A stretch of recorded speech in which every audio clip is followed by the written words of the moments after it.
Dear students, पहले lecture में हमने पढ़ लिया कि व्हाट इज टेंस, और फिर टेंस दो चीज़ों पे बेस करता है, एस्पेक्ट पे और टाइम पे।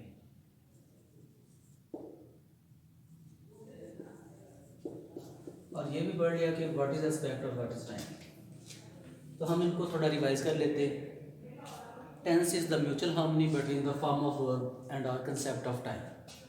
फिर टेंसेस सीखने के लिए दो चीज़ें हमें चाहिए, एस्पेक्ट और टाइम। तो एस्पेक्ट क्या है? Aspect tells us whether a piece of work has been done or in process. Or time is a three-dimensional phenomenon that answers our question when. कि वक्त जो है वो तीन समती मज़र है जो हमारे सवाल कब का जवाब देता है। तो हमने शुरू किया था एस्पेक्ट से। एस्पेक्ट दो हैं, कंटिन्यूस और परफेक्ट। तो कंटी हमने पढ़ लिया, तो आज हम परफेक्ट पढ़ेंगे। तो परफेक्ट में क्या होगा?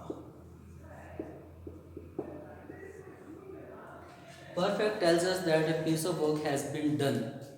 परफेक्ट हमें ये बताता है कि कोई काम हो गया है। फॉर एग्जाम्पल, हमने क्रिकेट मैच जीत लिया। हमने क्रिकेट मैच जीत लिया। तो यहाँ तक जो फिक्र है ये इनकम्प्लीट है, मुकम्मल नहीं है, नामुकम्मल है। तो कौन सी चीज़ इसमें मिसिंग है? वो है टाइम। हमने ये पढ़ा कि दो चीज़ों पर बेस करता है आपका टेंस, टाइम और एस्पेक्ट पे। तो टाइम मिसिंग है इसमें। अगर टाइम मिसिंग है तो जो चीज़ मौजूद है वो है एस्पेक्ट, लिया। तो जब कभी फिक्रे में लिया, ली, लिए या चुका, चुकी, चुकी आएंगे तो उस फिक्रे का एस्पेक्ट जो है वो परफेक्ट होगा। अब हम इसको कंप्लीट करते हैं टाइम के हवाले से। तो टाइम तीन तरह का आपने पढ़ा। पहला है प्रेजेंट, फिर पास्ट और फिर फ्यूचर। तीनों को हमने डिफाइन भी कर लिया। अब प्रेजेंट में अगर फिक्र मुकम्मल करना चाह रहे हैं तो हम लिखेंगे कि हमने क्रिकेट मैच जीत लिया है। तो परफेक्ट था यहाँ तक, और ये प्रेजेंट, तो ये बिल्कुल हो गया जी प्रेजेंट परफेक्ट। अब इसको पास्ट में लेके जाएंगे तो हमने क्रिकेट मैच जीत लिया था, तो ये हो गया आपका पास्ट और परफेक्ट। और फ्यूचर में हम लिखेंगे हमने क्रिकेट मैच जीत लिया होगा, तो ये हो गया आपका फ्यूचर परफेक्ट। अब हम इसको ट्रांसलेट करते हैं। तो ट्रांसलेट करने के लिए स्ट्रक्चर किस तरह का लिखेंगे? सबसे पहले लिखा जाता है सब्जेक्ट, फिर हेल्पिंग वर्ब, फिर वर्ब और आखिर में ऑब्जेक्ट। अब स्टूडेंट्स ये चार चीज़ें हैं, सब्जेक्ट, हेल्पिंग वर्ब, वर्ब और ऑब्जेक्ट। तो ये दो चीज़ें तो हमारी जो है ना वो पहले से ही क्लियर है कि सब्जेक्ट कौन है फिक्रे में और ऑब्जेक्ट कौन है। ऑब्जेक्ट क्या है? Cricket match.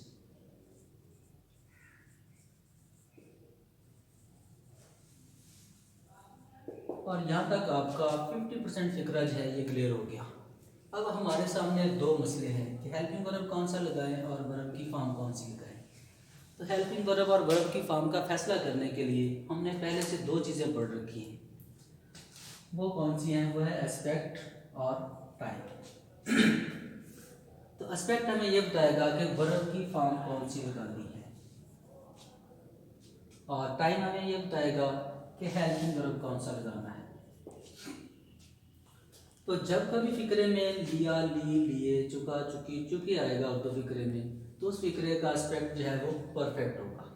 और जब ये कंफर्म हो जाए कि परफेक्ट है तो आपने वर्ब की थर्ड फॉर्म लगानी है, जैसे वॉन।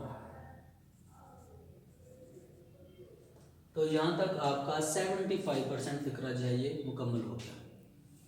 अब 25 रह गया। हेल्पिंग वर्ब का मसला है, तो हेल्पिंग वर्ब का मसला करेगा हल टाइम। तो टाइम तीन तरह का है, प्रेजेंट, पास्ट और फ्यूचर। तो प्रेजेंट के हेल्पिंग वर्ब, परफेक्ट में प्रेजेंट के हेल्पिंग वर्ब हैं आपके हैज़ और हैव।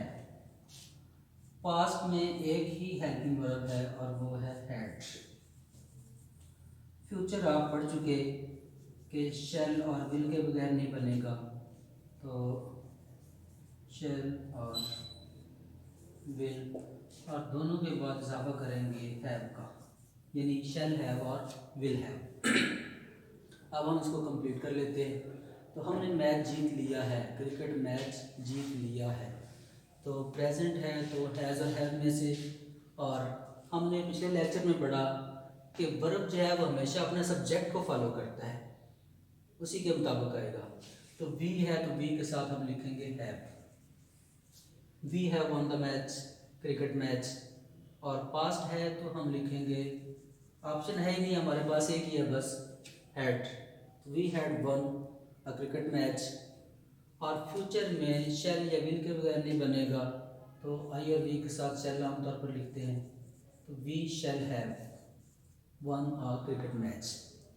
तो यहाँ पे हमने सिर्फ एक चीज़ पढ़ी है, हेल्पिंग वर्ब। वर्ब की फॉर्म का फैसला तो आपने एक ही दफ़ा कर लिया कि जब भी परफेक्ट होगा तो थर्ड फॉर्म आएगी। अब प्रेजेंट है तो हैज़ हैव, पास्ट है तो हैड, और फ्यूचर है तो शेल हैव और विल हैव। अब यहाँ पे एक कन्फ्यूजन है बच्चों के लिए कि हैज़ किसके साथ आएगा और हैव किसके साथ आएगा। तो उसके लिए ये है कि जैसे ये देखें, जैसे ये एक साउंड है जी साउंड, जी साउंड है। तो जी साउंड से मुराद मेरी ये है कि जैसे आपने ये लिख लिया इज,